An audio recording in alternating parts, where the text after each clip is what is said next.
So I finally got the Boysen SuperCooler and I'm going to be installing that in this video. And I actually looked up online to see if there were any videos of anyone installing them. And I seen one video and the guy said that you actually have to take the header off. And honestly, I'm gonna try to do it without taking the header off because you can kind of get to everything, and it seems like you should have a little bit of room to work with.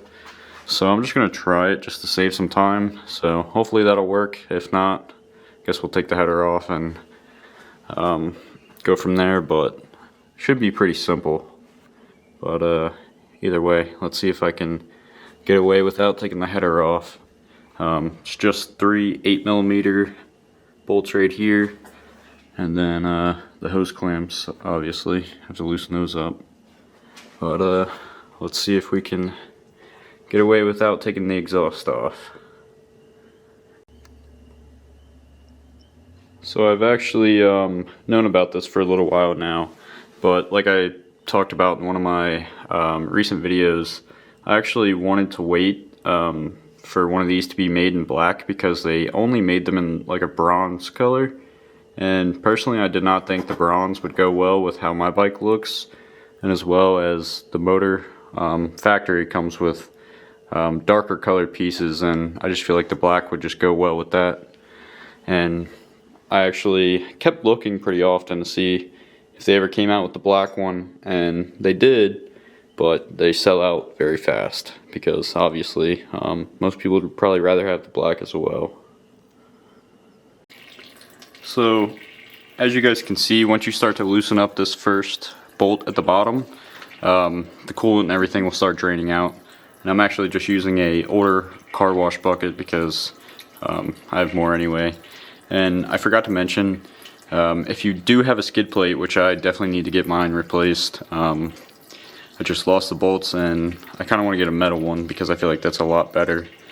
But that doesn't help my case not having one at all. But you would have to take the skid plate off as well, obviously, because it kind of blocks just a little bit in here. So it's not just 3 bolts for the skid plate, so nothing crazy, obviously. So I did forget to mention, obviously the exhaust is not stock by the look of it, but maybe with a stock exhaust you might not be able to get this off because it's kind of hard right here. The extension is actually touching the exhaust or the header, so it may be just a little bit harder to even get a grip on the bolt with a stock exhaust. I'm not 100% sure because it's been a long time since I had my stock exhaust. So to loosen the hose clamps up, you will need a small Phillips head screwdriver. So let's see if we can get all this done without taking the header off.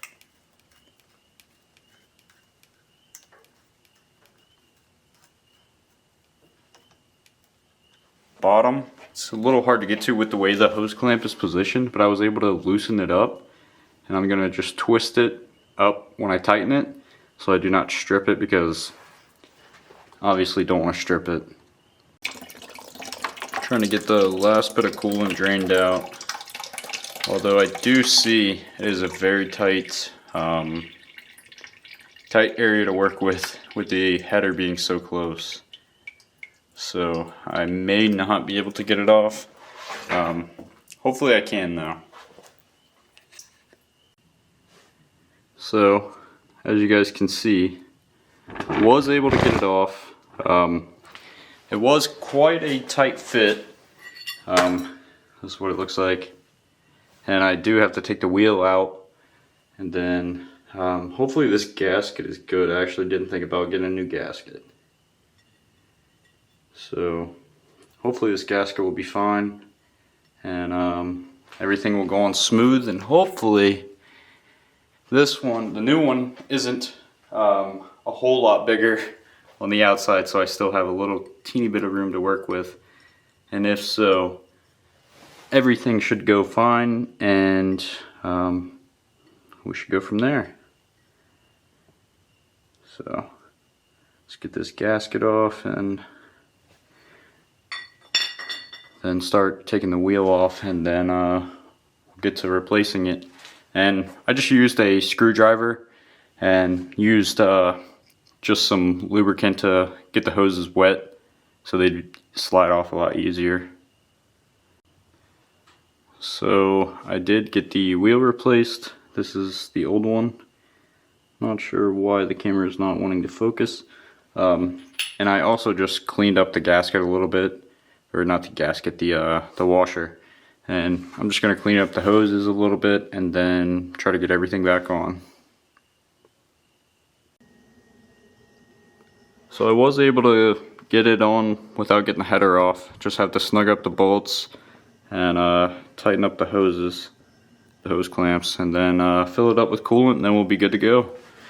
And hopefully I will never have an overheating issue with this bike again, and I'll definitely make a video testing it out. So, because like I said before, I had let this bike warm up before in the summertime, and it was overheating after warming up for probably maybe 2 minutes. It was very hot that day, but still, the bike should not be overheating after idling for only 2 minutes. So this should definitely make a big difference. Very pleased with the way it looks as well. And I did forget to mention, you will need a 10mm socket for taking the wheel off on the inside, and the extension, because it's kind of hard to get to that one right there with the exhaust being there. And like I said, I'm not 100% sure if you would even be able to get to it with the stock exhaust on, because I'm not sure if the stock exhaust covers that right there or not. So,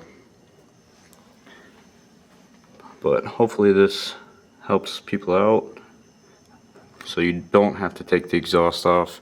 Not that it's a major process or anything, it just helps save time for something that is completely unneeded.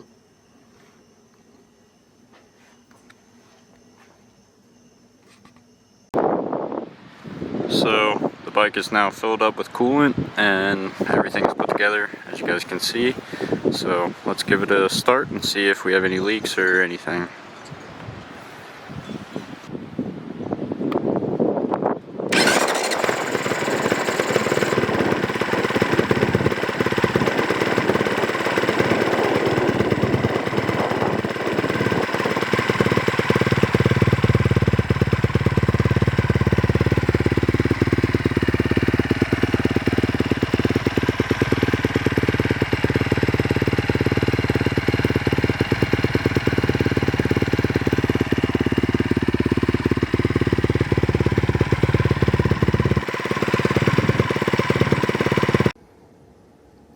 So I came back in here to end the video because it's pretty windy outside and it's kind of hard to hear. And I just wanted to show the coolant that I used, the Pro Honda, the recommended coolant. And it actually calls for 1.13 quarts. So you will need 2 of those. And yes, there is a little bit of coolant on the ground. That was from when I filled the bike up. Spilled just a tad bit, but the bike is not leaking, as you guys can see.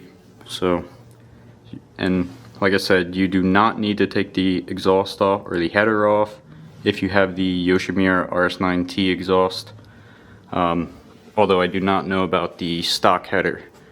So thank you guys for watching. Please subscribe, comment, like, and let me know if you guys like this type of video, and check out my Instagram. That will be linked down below, and I'll catch you guys in the next video.